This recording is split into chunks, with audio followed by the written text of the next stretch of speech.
Bueno, yo la verdad que llegamos a esta instancia y muy contento por varias razones, por el hermoso grupo. Es muy lindo, alguien dijo antes, qué lindo poder reunirnos de esta forma después de tanto tiempo. Y es muy agradable estar con los hermanos, poder vernos la cara, gente que no habíamos visto en muchos meses. También muy contento con las demás ponencias. Cada uno de los que yo escuché fueron muy buenos y de mucha bendición para mí. Me voy muy contento porque me han hecho un regalo, algo que siempre he querido tener. Esto me lo dio el pastor Ángel Sánchez. ¿Saben quién es? Es Carlitos Spurgeon. Así que esto lo voy a poner en mi biblioteca, lo voy a tener ahí presente. Iba a decir lo único que falta es el puro, pero eso sería muy escandaloso, entonces no lo digo.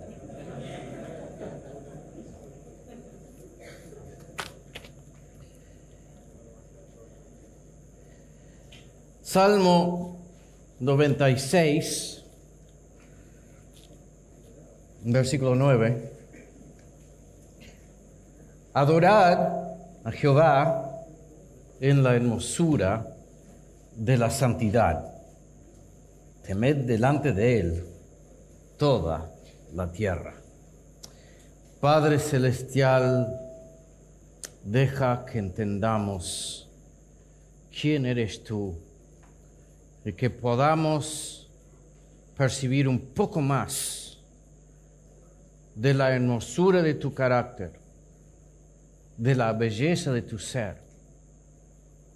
Y Señor, déjanos desear por sobre todo ser como nuestro Cristo, el que es tan bello, el que es como los lirios de los valles, es como la rosa de Sarón.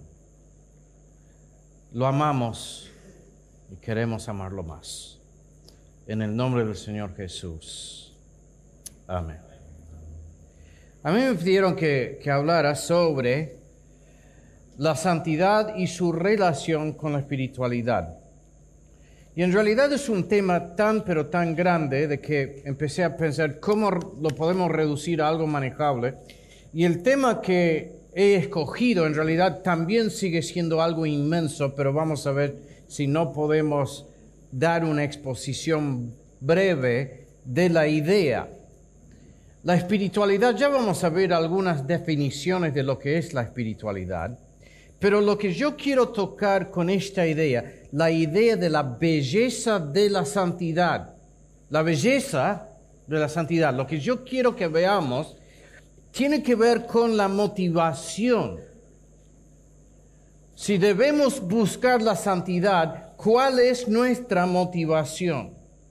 Y quiero sugerirles lo que nos motiva, lo que mejor nos puede motivar, lo que nos debe motivar, es la percepción de la belleza divina y la percepción de la belleza de la santidad. Ahora, a mí me gusta el arte.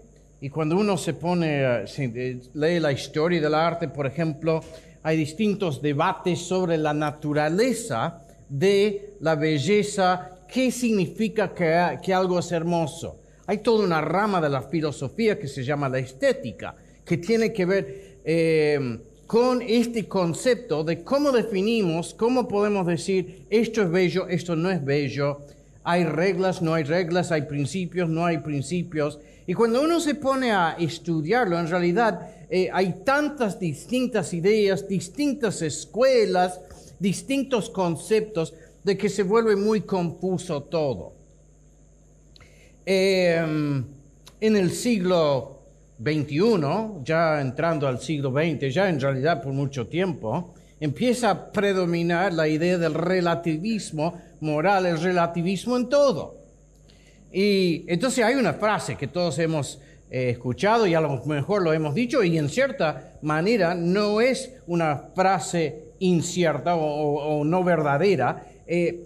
¿Cuántas veces hemos dicho sobre gustos no hay nada escrito?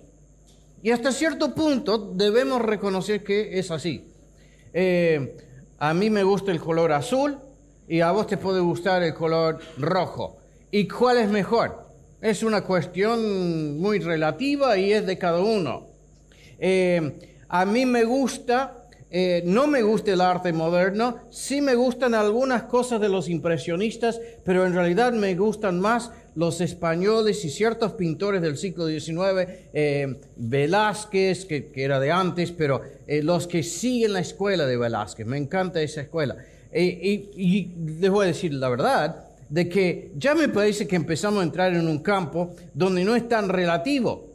Si comparamos ciertas cosas que supuestamente son arte en el siglo XXI, no hay comparación y podemos tener un debate largo y estudiar profundamente para llegar a ciertas posibilidades de hacer una evaluación. Puede ser complicado, pero creo que hay una diferencia. No es simplemente una cuestión de sobre gustos, no hay nada escrito.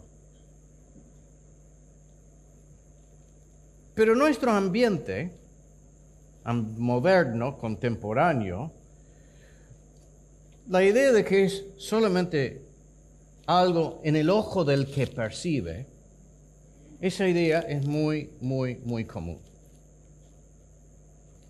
Ahora, en esta época moderna, hay algunos pensadores, cuando hablamos de la modernidad estamos hablando de los últimos 200, 300 años.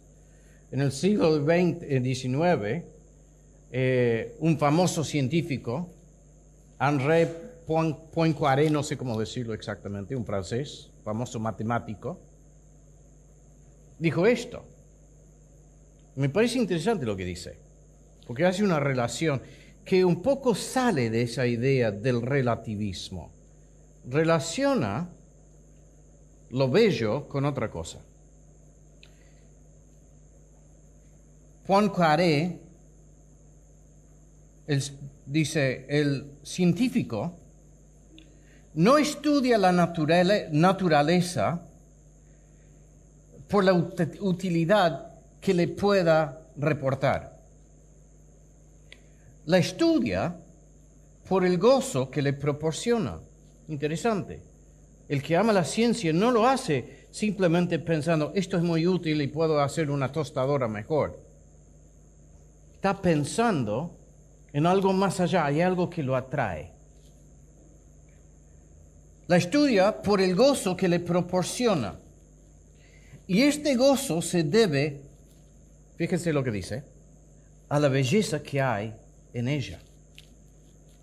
La belleza intelectual se basta a sí misma, es por ella, más que quizás por el bien futuro de la humanidad, por lo que el científico consagra su vida a un trabajo largo y difícil. El que siente la ciencia en su alma es porque de alguna forma ha percibido la posibilidad de contemplar algo bello en el estudio de la ciencia. Ahora, esto me parece que es muy interesante, porque empieza a relacionar dos conceptos que a lo mejor, por lo general, no relacionamos: la verdad y la belleza. La tendencia que tenemos hoy en día es de decir las dos cosas son absolutamente relativas. La verdad es la que yo quiero que sea y la belleza es como yo la percibo. Pero si se cruzan las dos cosas, muchos científicos hablan cuando, por ejemplo, en la física, para ellos descubrir una nueva teoría o comprobar una nueva teoría tiene en parte que ver con la elegancia de la teoría. Hay una relación extraña entre la verdad y la física y la elegancia de la teoría. Y cuando hablamos de elegancia estamos hablando, ya es un juicio no científico, no matemático, es emitir un juicio estético. No se puede separar lo estético, la belleza, de la ciencia. Ahora, un poeta, John Keats, 1800 y algo. John Keats habla sobre la poesía. Dice una frase famosa de una poesía famosa de él, de 1819 por ahí. Dice, la verdad es bella y la belleza es verdad. Esto es lo único que puedes conocer en la tierra y lo único que necesitas saber. Interesante. Toma el mismo paso. Relaciona la verdad con la belleza y hace que sean sinónimos. Y yo diría, no sé si tanto, pero es interesante que hace esta fuerte relación, remarca esta fuerte relación entre la belleza y la verdad. No sé si tampoco estoy del todo de acuerdo que lo único que necesitas saber en la tierra es de que belleza es verdad y verdad es belleza. O sea, si percibimos la belleza es suficiente. Depende de cómo lo quiera decir. Y entendemos que él sale del movimiento romántico. Entonces hay muchas cosas que podemos poner en duda. Entonces no estoy avalando todo lo que esto implica. Simplemente quiero que vean de que estos hombres han visto que hay una relación entre la verdad y la belleza. Ahora, que yo sepa, no se hacen la pregunta ellos, ¿por qué existe esta relación? La verdad para ellos es algo abstracto. No se dan cuenta de que la belleza es una cualidad impartida de Dios. Es una cualidad impartida por Dios. ¿De dónde viene la belleza? Viene de Dios. Entonces por ahí ni queremos hacer la pregunta, porque tomar ese segundo paso ya nos acerca demasiado a Dios. Y por ahí preferimos dar vueltas en este mundo acá abajo donde percibimos la belleza y admiramos la belleza, pero no nos preguntamos por qué existe la belleza. ¿Cuál es la fuente de toda belleza? Cuando empezamos a hacer esa pregunta, entendemos esto. La belleza percibida en el mundo es siempre un eco de la santidad del eterno Dios. La belleza que podemos percibir en el mundo es siempre un eco de la santidad del eterno Dios. En parte es por esto de que es sumamente difícil definir qué significa la belleza. Busquen en un diccionario, busquen en Wikipedia. Hay cantidad de definiciones de lo que es la belleza. De alguna forma, más allá del hecho de que podemos decir de que, bueno, de gustos, sobre gustos no hay nada escrito y entendemos que hay una variedad de opiniones, de alguna forma todos entendemos esa sensación de decir, eso es bello, eso es hermoso, eso me conmueve y no entiendo por qué, pero es tan bello. Es notoriamente difícil definir la belleza y creo que es porque la genuina belleza es inseparable de la santidad de Dios. Cuando entramos al terreno de la estética y empezamos a pensar profundamente, empezamos a rozar con la misma naturaleza santa del Dios creador. Y por eso hay tanta confusión. ¿Por qué hay tantas versiones de psicología? Hay muchas teorías, pero cuando empezamos a arrimarnos a la verdad de que el ser humano, el hombre ha sido hecho a la imagen de Dios y ha sido dañado por el pecado, esquivamos tener que confrontar esa verdad. Y entonces, como no podemos llegar nunca al núcleo del asunto sin esa confrontación con el Dios creador, lo único que puede suceder es una multiplicación de variadas teorías. Y pasa lo mismo en el estudio de la estética, porque cuando empezás a acercarte al núcleo del tema, empezás a percibir algo raro, algo que asusta, la presencia del Espíritu de Dios, y mete miedo.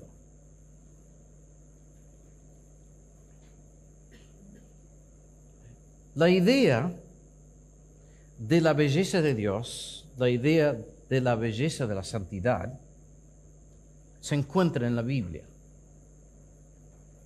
Ya hemos leído el texto clave de este, no sé si un mensaje, una ponencia. Salmo 96, versículo 9. Adorad a Jehová en la hermosura de la santidad. Temed delante de él toda la tierra. Vamos a hablar un par de minutos sobre qué es la espiritualidad. Hay muchas también sobre la espiritualidad, imagínense, hay cantidad de definiciones. Hay dos definiciones, es interesante. Hay un teólogo llamado Alistair McGrath, muy bueno, historiador y teólogo, tiene cosas muy buenas, es un inglés, creo que enseña en Oxford. Él tiene dos definiciones de la espiritualidad, y las dos son bastante buenas, así que yo las uso a las dos. La primera es esta: la espiritualidad concierne la búsqueda de una vida religiosa plena y auténtica, involucrando la coordinación de las ideas distintivas de una religión. O sea que estamos hablando de espiritualidad, puede ser espiritualidad budista o islámica. Es entender lo que es una religión, buscar una vida plena dentro del contexto de esa religión, involucrando la coordinación de ideas distintivas de una religión y la experiencia completa de vivir en base y dentro del marco de esa religión. Así, como definición, es muy útil. Hay otra que me gusta más. La espiritualidad es el desarrollo en la vida real de la fe religiosa de una persona. Es lo que la persona hace con lo que cree. Y esa última frase me parece que es muy buena. La espiritualidad es lo que hacemos con lo que creemos. Podemos decir, yo soy reformado y creo en la confesión X. Yo estoy de acuerdo con esa confesión. Suscribo esta confesión. Pero es simplemente algo teórico, intelectual, si ese marco de referencia no de alguna forma empieza a formar la forma que pensamos y en consecuencia la forma que actuamos. De la misma forma uno puede decir, yo creo la Biblia o yo creo que Jesús es el Señor. Pero si nosotros no somos obedientes a la palabra del Señor, es simplemente algo teórico y nuestra espiritualidad no es una espiritualidad cristiana. Porque la espiritualidad es ese dominio de nuestra vida donde lo que creemos se convierte en acción. Es lo que la persona hace con lo que cree. Ahora, el señor McGrath nos dio dos definiciones bastante útiles. En las Escrituras, ¿dónde encontramos una buena definición de la espiritualidad? Y de nuevo hay dos que me gustan mucho. Podemos decir que la espiritualidad bíblica tiene que ver con el proceso que nos lleva a parecernos a nuestro Señor Jesucristo. Y el texto relacionado con esa idea sería Colosenses capítulo 1, Colosenses 1 y versículo 28.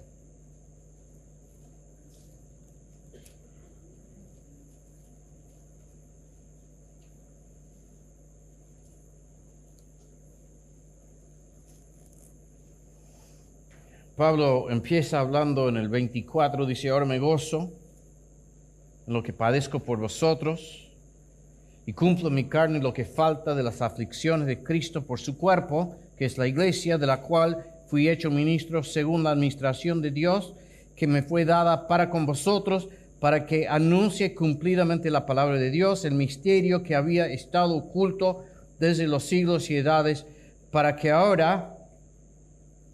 que ahora ha sido manifestado a sus santos. Pablo está describiendo su ministerio. Anuncio el evangelio a la iglesia, a los santos, a quienes Dios quiso dar a conocer las riquezas de la gloria de este misterio entre los gentiles, que es Cristo en vosotros. Cristo en vosotros, una clave de la espiritualidad. Cristo en nosotros, la esperanza de gloria, a quien anunciamos, amonestando a todo hombre y enseñando a todo hombre en toda sabiduría, a fin de presentar perfecto en Cristo Jesús a todo hombre.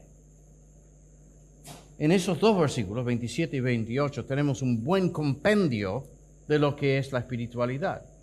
Cristo en nosotros y un proceso por el cual nosotros somos hechos parecidos al Señor Jesús, a tal punto que somos presentados perfectos en Jesucristo.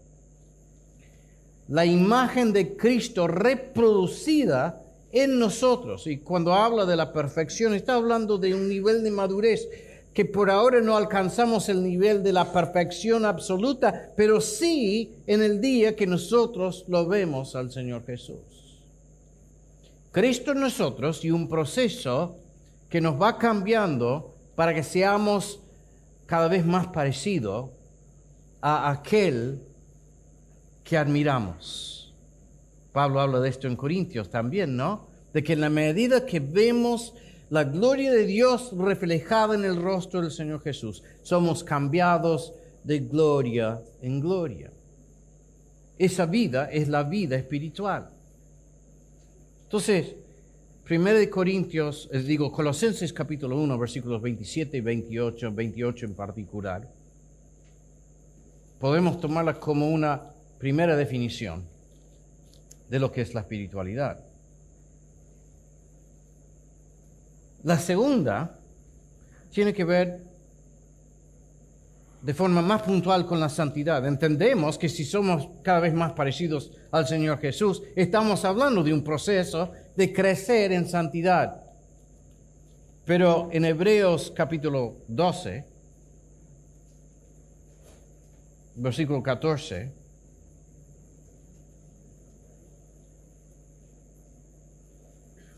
un pasaje que se ha citado varias veces en este día: seguid la paz con todos y la santidad, sin la cual nadie verá al Señor. Seguid la paz con todos y la santidad, sin la cual nadie verá al Señor. No lo vamos a ver al Señor sin la santidad. ¿Por qué es así? Por empezar, porque Dios es santo. Levítico 19 también se ha citado una y otra vez. Sed santo porque yo soy santo. Y no es legalismo leer eso y aplicarlo a nuestras vidas. Sed santo. Esa misma idea de Levítico 19 se aplica o se expone en este pasaje. Debemos buscar la santidad sin la cual nadie verá a Dios. Lo otro que me gusta de este pasaje es que concuerda perfectamente con el concepto que nos enseñó Martin Fields, cuando habló de que la santidad o la vida ética se reproduce en el contexto de la vida comunitaria. La iglesia es el gran teatro en el cual nosotros desarrollamos nuestra vida cristiana. ¿Cómo sabemos si estamos avanzando en santidad? Es en el contexto de la iglesia. No es una cosa aislada, no es una cuestión de que la espiritualidad muchas veces la entendemos como el monje aislado en el monte. Si uno estudia la historia de la iglesia, uno se da cuenta de que hubo gente muy valiente y muy seria que buscaron de apagar sus deseos pecaminosos, aislándose del mundo y aislándose de otras personas, y no dio resultados. Porque el problema no es solamente en el mundo, el problema lo encuentro dentro de mí. Y donde voy yo llevo mi corazón corrupto. Entonces aislarme no es la solución. Necesito del apoyo de los hermanos, necesito de los medios de gracia que recibimos en el contexto de la iglesia, la palabra predicada, la palabra enseñada, el discipulado, la corrección, la disciplina que recibimos en el contexto de la iglesia. Todo eso aporta a nuestro crecimiento en santidad. Y esto de relacionarme con vos y vos conmigo y yo con mis cosas y vos con tus locuras, nos lleva a tener que confrontar la basura que cada uno de nosotros tenemos en el corazón. Y Dios, si permitimos que Dios lo haga, el Espíritu usa hasta los roces que experimentamos en la iglesia para nuestra santificación.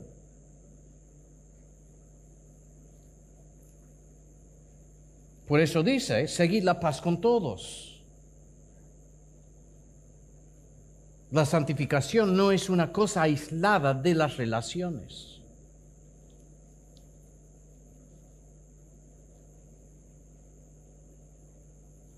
Ahora, uno de los grandes problemas que tenemos con el concepto de la santidad es de que nos parece muchas veces algo desagradable. Yo a veces lo he pensado como cuando uno va al hospital, ¿no?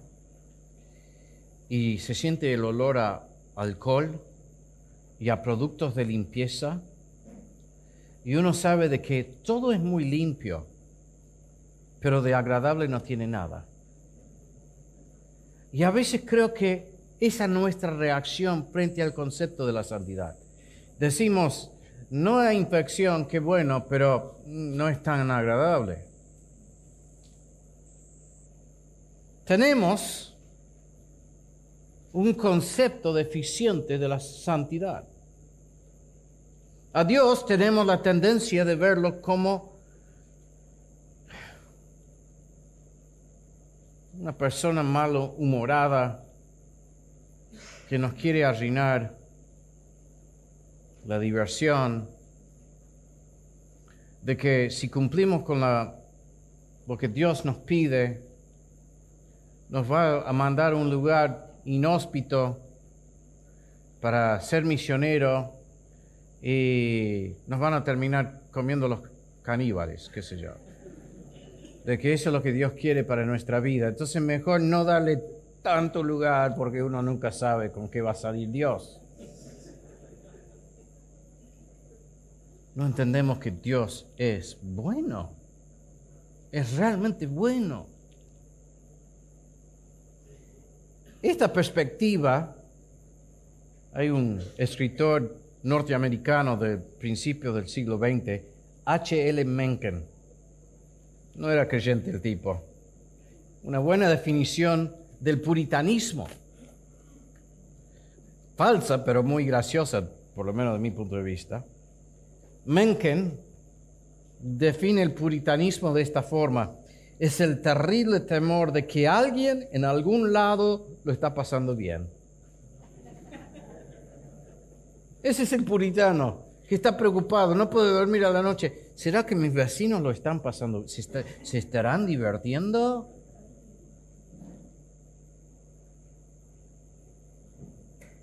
Y los puritanos creían en la importancia de la santidad. Y por eso han conseguido tan mala fama. En inglés, y pasa también en castellano, ¿qué tipo puritano? No lo decimos mucho. Pero si se dice, entendemos que es una persona muy severa, muy estricta, que no deja que nadie lo pase bien. Y esa es la idea que le imponemos a Dios. Ahora, ¿cuál es la definición bíblica de la santidad?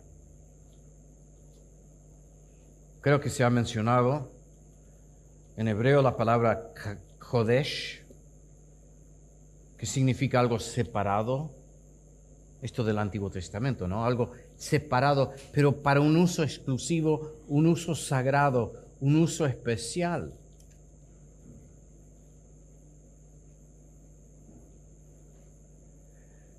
Tiene que ver con la idea de la pureza. Separamos lo que es especial de cualquier cosa que lo pueda contaminar.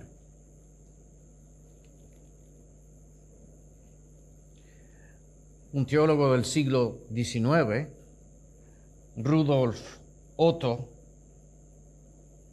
dijo que de la esencia de Dios, la esencia santa de Dios, de que Dios es santo, es infinitamente santo, es eternamente santo, es completamente separado del mundo,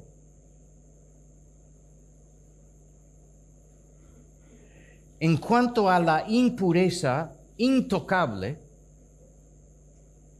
y por lo tanto produce lo que él llama un mysterium tremendum. Misterio tremendo, pero la idea tremendum en latín es algo que mete miedo, que nos hace temblar. Es la reacción que vemos a veces en la Biblia cuando alguien se encuentra con un ángel y se siente deshecho. Porque frente a la genuina pureza nos sentimos desarmados. Porque es otro, tan lejos de nosotros, tan distante de nosotros. Jason habló esta mañana de las distintas características de Dios, de sus atributos. Y nos explicó muy bien de que Dios es simple. No es de que una parte de Dios es amor y otra parte es justicia. Dios en toda su esencia es amor y en toda su esencia es justo. Cuando vemos todos los atributos de Dios, hay un principio integrador que integra todos estos atributos y es la idea de la santidad. Él es santo en su amor, santo en su justicia. Al final, santo es también una palabra muy difícil de definir, pero tiene que ver con esa idea de Dios enaltecido, Dios separado de nosotros, Dios casi inentendible para nosotros, al menos que Él se revele. Y eso es clave, porque Dios está separado de nosotros de forma absoluta, pero no limitado por esa separación. Dios en su gran bondad se comunica con nosotros, nos habla, se revela y manda a su Hijo al mundo.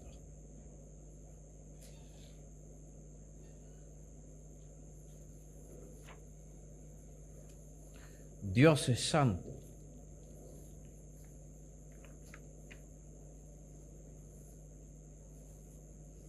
Cuando pensamos en este concepto de la santidad, como hemos dicho, muchas veces nos parece algo aséptico, algo seco, algo sin vida, algo sumamente desagradable.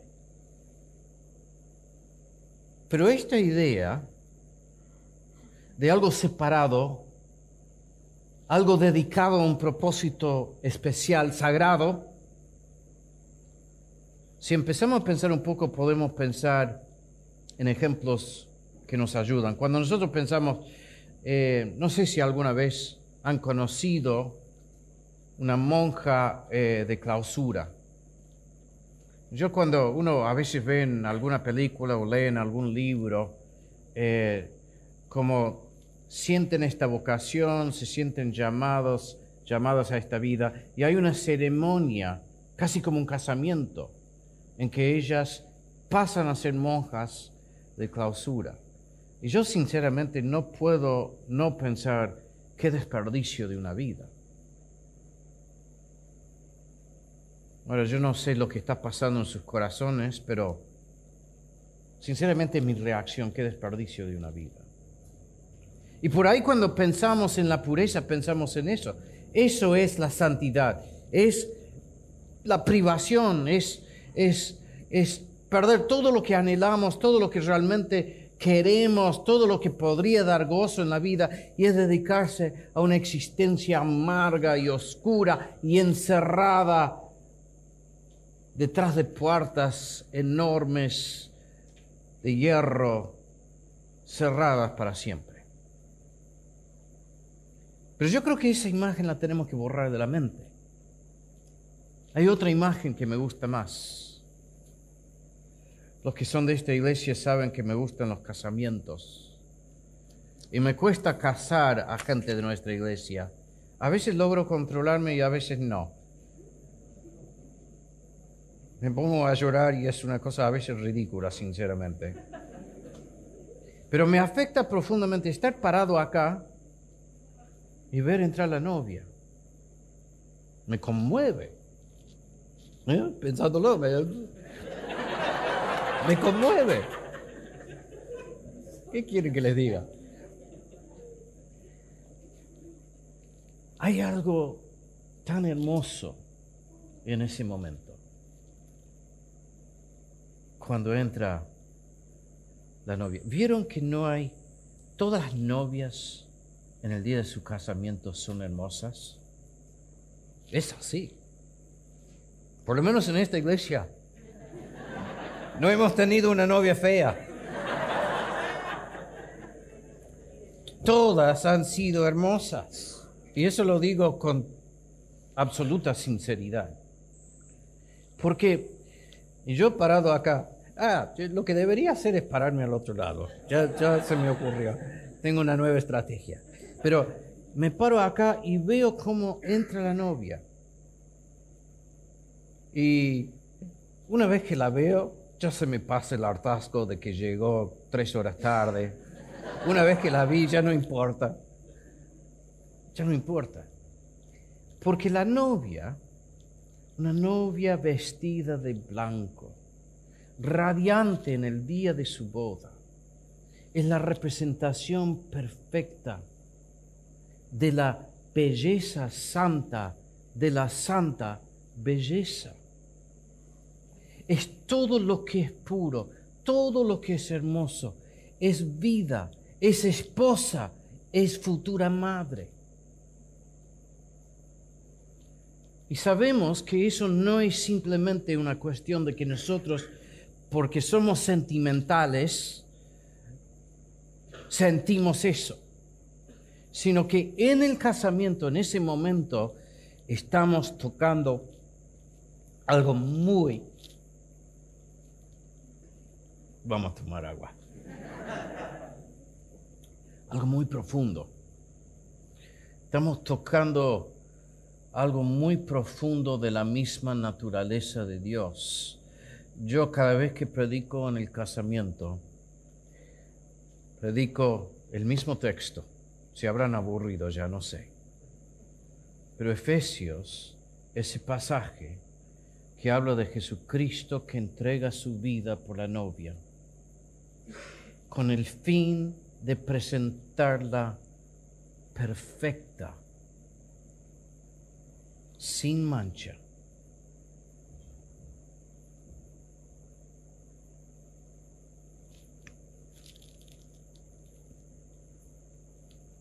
¿Se dan cuenta que eso es santidad?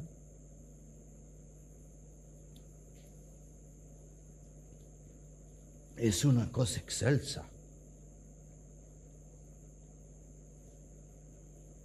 Es una hermosa luz que brilla y nos toca.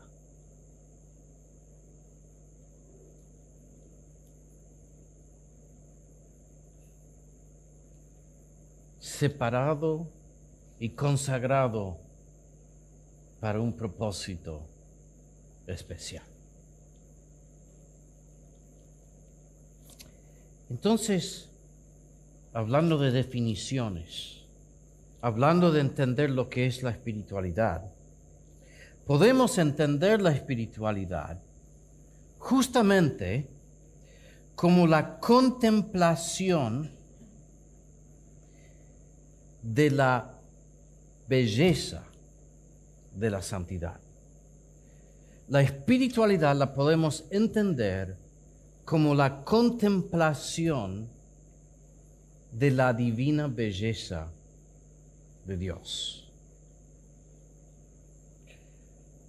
Salmo 27.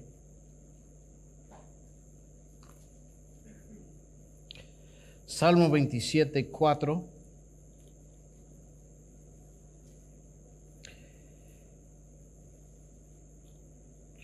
Una cosa he demandado a Jehová, esta buscaré, que esté yo en la casa de Jehová todos los días de mi vida, para contemplar la hermosura de Jehová y para inquirir en su templo. Yo le he pedido a Dios esto, yo quiero estar en la casa de Jehová todos los días de mi vida, para contemplar la hermosura de Jehová. La idea de la belleza o de la hermosura divina la encontramos en toda la Biblia. Es un poco, en el Antiguo Testamento no hay una palabra exacta que se traduzca. Incluso el pasaje, hay distintos pasajes donde hay otras traducciones que hablan de vestirse de ropa sagrada. Y uno dice, entonces no está hablando de la hermosura o de la belleza, pero no. Si entendemos de qué está hablando de eso. Es la idea de que en el templo se decoraba el templo de una forma que reflejara la belleza de Dios, y el sacerdote se vestía en su atuendo. ¿Han visto la descripción en el Pentateuco de lo que se tenía que poner el tipo? Era una cosa sumamente bella porque reflejaba la belleza de Dios. Qué lindo hubiera sido ver esa carpa o ese templo cubierto de oro, las mejores maderas. ¿Qué está diciendo? De que la santidad es algo bello. Yo acá tenía varios textos para compartir, pero cuestiones de tiempo. No voy a meterme en el... Hay varias palabras, hay 7 u 8 palabras, vamos a saltar eso. Sí me gustaría decir esto. La palabra, esto para mí es súper interesante, de que la palabra, vieron que en el primer capítulo de Génesis, cuando Dios ha creado todo, y lo mira y dice, ¿esto qué es? Es bueno. ¿Qué quiso decir Dios cuando dijo, es bueno? Me salió más o menos. Está bien. La palabra bueno es la palabra tov. Y entre otras cosas, como muchas veces pasa en el hebreo, en realidad el significado es amplio. Y no se queda quieto en la definición de una palabra como nosotros estamos acostumbrados. Para nosotros si es hermoso, si es bueno. Pero es una palabra que es amplia. Y la palabra tov es una palabra que se repite justamente en Cantar de los Cantares capítulo 4.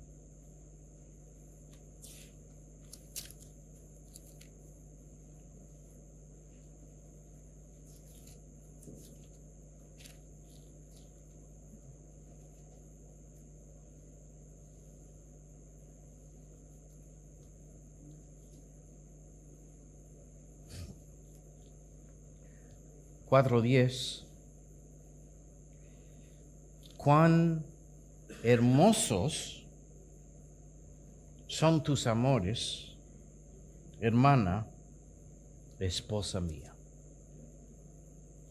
Qué lindo, ¿no?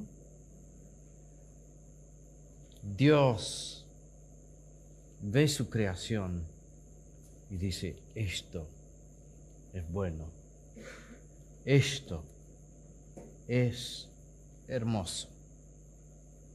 Y era hermoso porque reflejaba su gloria. La palabra kabod, gloria, es otra de esas palabras que a veces es difícil traducirlo porque ¿qué significa? Gloria significa belleza, puede ser las dos cosas juntas.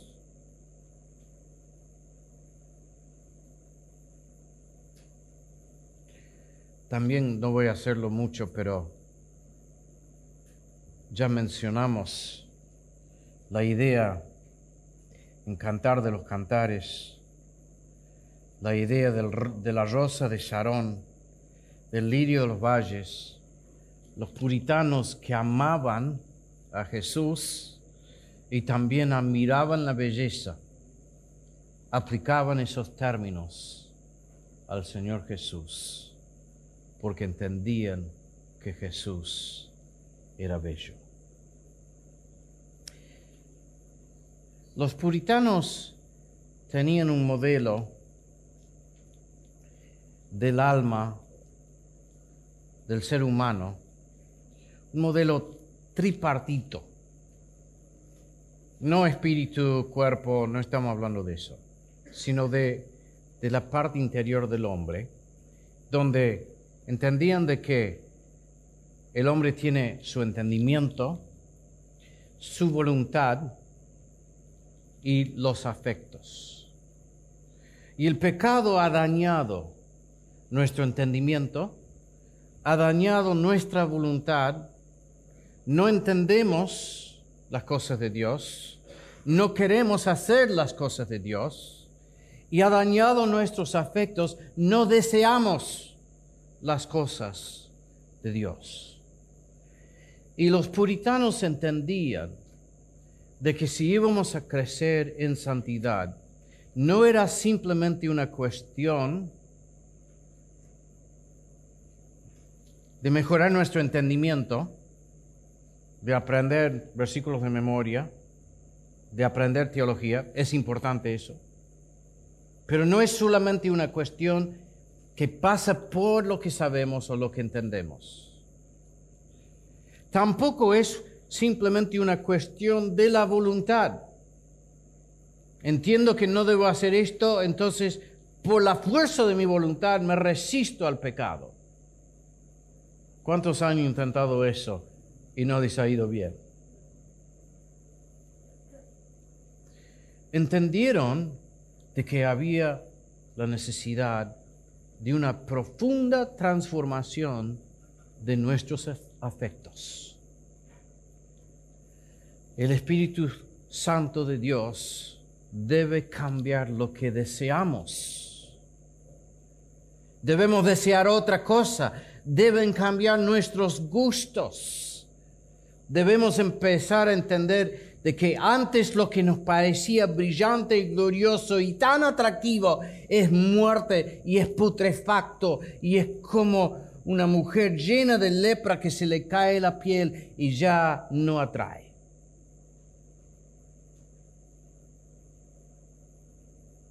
Necesitamos una transformación de nuestros afectos. ¿Por qué? Porque la belleza nos atrae. Y esa atracción va moldeando influenciando nuestra voluntad.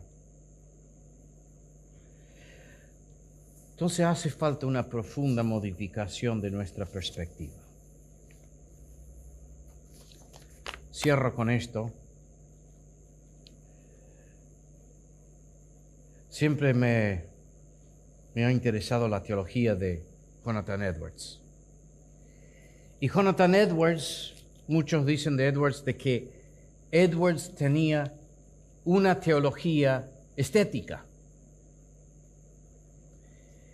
Tenía una teología estética porque para él este concepto de la belleza de la santidad, la belleza de Dios, la belleza del Señor Jesucristo, era un factor de gran importancia en su pensamiento y en su entendimiento de la vida cristiana. Y simplemente quiero leerles dos citas de Edwards. Edwards dice, Dios es Dios y distinguido, o sea, separado de todos los demás seres, nuestra definición de la santidad. Y exaltado, seguimos con nuestra definición de la santidad, y exaltado por encima de ellos. Ahora, principalmente